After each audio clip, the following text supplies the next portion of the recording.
Hello షన్సెన్స్, ఎలా ఉన్నారు అందరూ? నేనైతే చాలా బాగున్నాను. ఈరోజు స్వీట్ తినాలనిపించింది, కానీ తినకూడదు కదా, జెస్టేషనల్ డయాబెటీస్ ఉంది కదా. కానీ ఒక్కటైనా తినాలనిపించింది. వెంటనే మైసూర్ పాక్ చేసుకోవాలనిపించింది. నాకేమో రెసిపీ తెలియదు. వెంటనే మా డాడీని వెళ్ళి రెసిపీ అడిగితే ఎంతో సింపుల్గా ఎలా చేయాలో చెప్పాడు. 1 గ్లాస్ వచ్చి శనగపిండి తీసుకుంటే 2 గ్లాసెస్ ఆఫ్ షుగర్ తీసుకోవాలి. తర్వాత 2 గ్లాసెస్ ఆఫ్ ఆయిల్ కానీ, లేకపోతే 1 గ్లాస్ ఆయిల్ 1 గ్లాస్ నెయ్యి తీసుకోవచ్చు. నేను ఎలా తీసుకున్నానంటే 1 గ్లాస్ ఆయిల్ 1 గ్లాస్ నెయ్యి తీసుకున్నాను. తర్వాత వీడియోలో చూపిస్తున్నా కదా, ఆ విధంగా స్టవ్ ఆన్ చేసి ఇది ఆయిల్ నెయ్యి కలిపాం కదా, అది వేడి చేసుకోవాలి. వేడి చేసుకున్న తర్వాత మళ్ళీ తర్వాత పక్కన స్టవ్ పైన ప్యాన్లోకి ముందుగా కొలిచి పెట్టుకున్నాం కదా, ఆ షుగర్ని యాడ్ చేయాలి. షుగర్ని యాడ్ చేసిన తర్వాత 1 గ్లాస్ వాటర్ యాడ్ చేయాలి.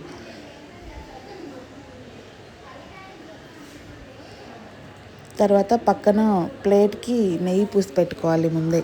తర్వాత ఇలా వీడియోలో చూపిస్తున్నా కదా, ఆ విధంగా కలుపుకోవాలి. తీగపాకం వచ్చే వరకు ఉంచుకోవాలి. తర్వాత మనం ముందుగానే కొలిచి పెట్టుకున్నాం కదా, ఆ శనగపిండిని యాడ్ చేయాలి, ఉండలు లేకుండా, వీడియోలో చూపిస్తున్నా కదా ఆ విధంగా. తర్వాత మనం ఆల్రెడీ కాంచి పెట్టుకున్నాం కదా ఆయిల్ నెయ్యిని, అది యాడ్ చేయాలి. ఒక్కొక్క స్పూన్ యాడ్ చేయాలి. యాడ్ చేసేటప్పుడు జాగ్రత్తగా కలుపుకోవాలి, మళ్ళీ ఉండలు అవుతాయి అన్నమాట. తర్వాత నేను వీడియోలో చూపిస్తున్నా కదా, ఆ విధంగా ఆయిల్ పైకి వచ్చే వరకు ఉడికించాలి. అంతే. తర్వాత ప్లేట్లోకి తీసుకొని ముందే కట్ చేసి పెట్టుకోవాలి. ఆరిపోక ముందే కట్ చేస్తే పీసెస్ అనేవి చాలా బాగా వస్తాయి.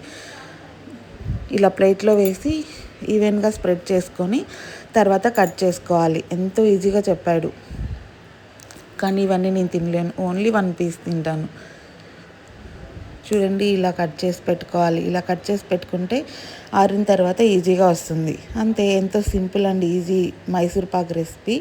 మీరు ట్రై చేయండి. ఇలాంటి మరెన్నో వీడియోస్ కోసం do follow Shravani Chaitu diaries.